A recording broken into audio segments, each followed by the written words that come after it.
Welcome to the Daily Social Distancing Show. That's cute. That's cute. I appreciate that. Thank you for having me. You are somebody who's on the ground, and not just now, but you have been on the ground. Um, Take me through a little journey, if you don't mind, just for the viewers, to paint a picture of Minneapolis. A lot of people were shocked at what happened in Minneapolis. A lot of people were shocked at what happened to George Floyd. A lot of people were shocked at what happened in the aftermath to George Floyd. But you were one of the people who wasn't so much shocked, but rather it's almost like you were like this is what was bound to happen because of Minneapolis's story. Tell me a little bit about that and why you believe that. I would say not only just the history of the police in general, right, where we know that the roots of the institution of police come from slave catching and union busting, right? But in the city of Minneapolis, the police department's only been here for about 150 years, but we know that before George Floyd, there's Philando Castile, and there was Jamar Clark, and there's Terrence Franklin, and Thurman Blevins, and Marcus Golden, and Fong Lee, and so many others. And Minneapolis has actually been the poster child for reform, right? We had a openly gay Indigenous woman as police chief, former police chief Janae Harteau. We received, or not we, the Minneapolis Police Department received a review from President Obama's Department of Justice. They even received a settlement to receive training to not put detainees in prone positions, which is the exact tactic that Derek Chauvin used to murder George Floyd. And currently we have a Black police chief, Chief Rondo, right? And still the Minneapolis Police Department manages to murder Black people in the streets. And so this is the setting for what happened to George Floyd, and we saw with the murder of Jamar Clark 5 years ago. Our demands back then were actually that we wanted to see the tape of the murder, right? We wanted the tape to the public and to the family especially. We wanted a DOJ investigation into the 12-hour standoff that we had with the police, in which they really brutalized protesters by driving their bikes into people, by dragging young hijabis by their scarves, by punching young Black queer women in the face. So we wanted an investigation into that behavior. We wanted no grand jury because we knew grand jury would not get us justice. But all of our demands were really inside of making the system give us justice. And ever since then, we've actually changed our focus to focus much more on abolition and what does it mean to reduce the scope and the scale and the power of police. And so that's what Defund the Police is really about. And that's the work we've been doing as Black Visions and Reclaim the Block over the last few years. Let's go through each thing step by step. You have lived in Minneapolis for how long now? Wow. I've been here since 2003, so almost coming up on 20 years. Right. And so you've lived in this place that is predominantly white, and yet at the same time experiences predominantly Black people experiencing brutality at the hands of police. Sorry, 60% of Black folks. Say that again, please. 60% of people murdered by the police or involved in police shootings over the last 18 years have been Black people. And what is the percentage of Black people in Minneapolis? We're about 12% of the population here, I believe. Yeah. Wow. So it's safe to say that a tiny portion of the population has been experiencing a majority of the force that the police exert on people. And I think that's something that has been missing from the conversation. Yes, George Floyd has been the catalyst, but a lot of people, in my opinion, or what I've seen, haven't been talking about all of the little flints that have been causing this flame, all of the little tinders that have been creating what we're seeing right now. So talk us through a little bit of Minneapolis's problems. Like, what do you think has contributed to what became the explosion that we saw post George Floyd? Mm-hmm. So yeah, I talked to you a little bit about some of the reforms that the police department has tried that did not work. Right. But some of the like numbers inside of our state, actually, right? Minnesota has the fourth largest employment gap between Black and white folks, and we have one of the largest disparities in home ownership at 76% for white folks and 24% for Black folks. And in 2019, we were actually named one of the fourth worst metros in the country for Black people. Wow.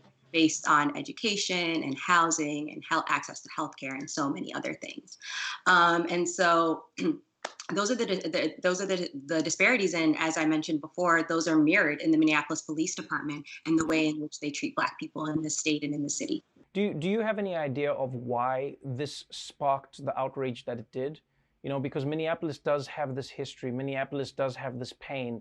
You know, the Black community has been subject to countless, as we've seen. I mean, even the officer in question had something like 20 previous complaints against him. Yes. What do you think sparked Minneapolis's rage the way that it was sparked after George Floyd? An organizer here, Jason Soul, said in a video that Minneapolis was one bullet away from being Ferguson 5 years ago. It wasn't a bullet, right? But it was a murder. It was a murder by the police. And so that foretelling and that clarity really hit me. Also, the really underlying currents of all of that being organizing, right? We didn't stop organizing after the media stopped paying attention in Minneapolis or many other cities as police continued to brutalize and kill Black folks. We continued organizing and talking to our neighbors and having conversations about defunding the police and what could be possible and what community-led safety could look like. Right. And that's something, sorry to interrupt you, but that's something I really wanted to chat to you about. I really found this interesting in and around the work you've been doing in Minneapolis, because before, I would argue, before it became, you know, in vogue to talk about this, you've been one of the organizers on the ground in Minneapolis, working to defund, abolish, and foster community policing or community accountability. And I wanted to talk to you about that. What has that been like on the ground, and what does that actually mean in terms of the communities working within themselves to hold people accountable? Because I think a lot of people have heard snippets of this, but don't truly understand what it means. It's honestly a lot of organizing and storytelling, right? It's organizing folks it's organizing our community members to really take their own power back and telling the story of how it actually is their power, right? So many folks are disillusioned with politics or elections or even their own like city governments because they don't actually see themselves reflected there and they don't actually see themselves heard. And so we really wanted to engage our community's imaginations about what could be possible and how we could protect one another. And we've really seen that become possible during this uprising, right? The police really left us to ourselves when white supremacists descended on our cities. And so it's been community patrols, it's been medic trainings, it's been food drives and transportation services and handing out PPE and Narcan and training folks how to take care of each other. That's really actually protected us in this time. And that's some of the work we were doing before. In 2018, Black Visions and Reclaim the Block actually forced the city council by getting hundreds of community members out repeatedly to budget hearings to remove $1.1 million from the police department and reallocate it to things like the Office of Violence Prevention. Before this uprising, our city government planned to cut that office, right? Their plan was to remove it. We only got it 2 years ago. We haven't even had a chance to see what the great impact of that could be. And so one of our demands has been, you got to fund that. You got to fully fund that for years to come. And so those are the kinds of things that we want. And those are the kinds of things that we're trying to get our community to fight for so that there can actually be real protection for Black folks and other marginalized communities.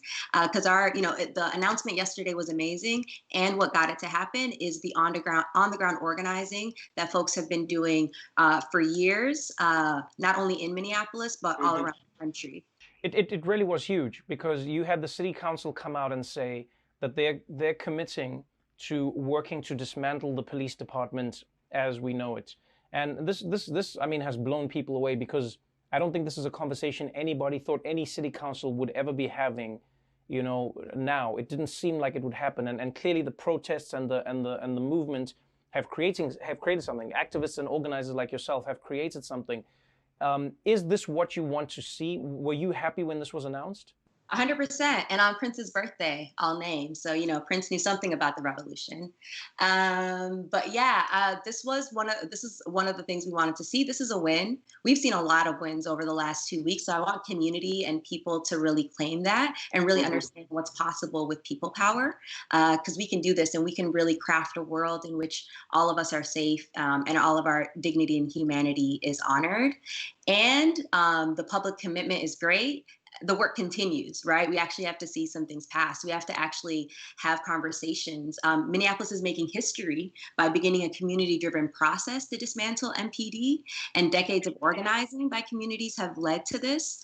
But we have a lot of hard work ahead of us, and it's going to take every single one of us learning new skills and building new relationships, and really trying things that we haven't done before.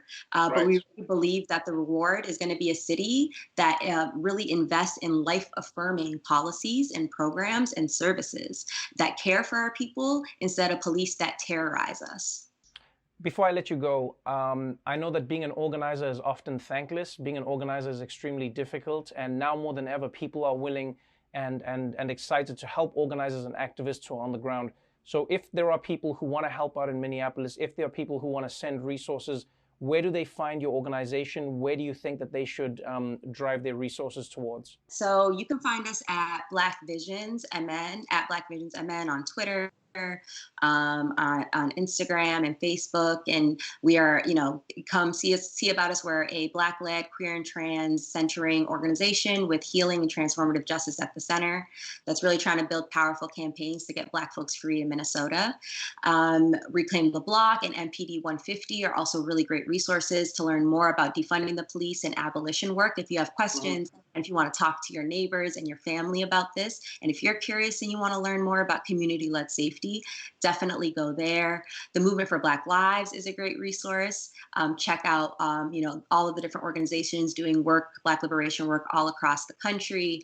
And then we actually, if you want to help support with your dollars organizations that are on the ground, if you go to bit.ly/fund the community, you'll find a bunch of organizations on the ground, and funds on the ground in Minneapolis that are a part of this ecosystem that are supporting folks on the ground and uprising work in this moment.